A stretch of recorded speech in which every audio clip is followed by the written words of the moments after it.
நாவும் நெருப்புத்தான். அது அநீதி நிறைந்த உலகம். நம்முடைய அவயவங்களில் நாவானது முழுச்சரீரத்தையும் கரைப்படுத்தி ஆயுள் சக்கரத்தை கொளுத்து விடுகிறதாயும் நரக அக்கினியினால் கொளுத்தப்படுகிறதாயும் இருக்கிறது. யாக்கோபு 3:6.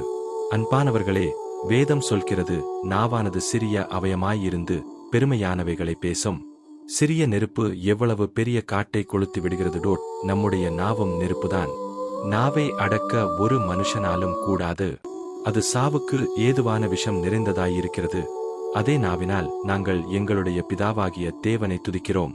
தேவனுடைய சாயலின்படி உண்டாக்கப்பட்ட மனுஷரை சபிக்கிறோம். துதித்தலும் சபித்தலும் ஒரே வாயிலிருந்து புறப்படுகிறது. இது தேவனுக்கு பிரியமற்ற காரியமாய் இருக்கிறது.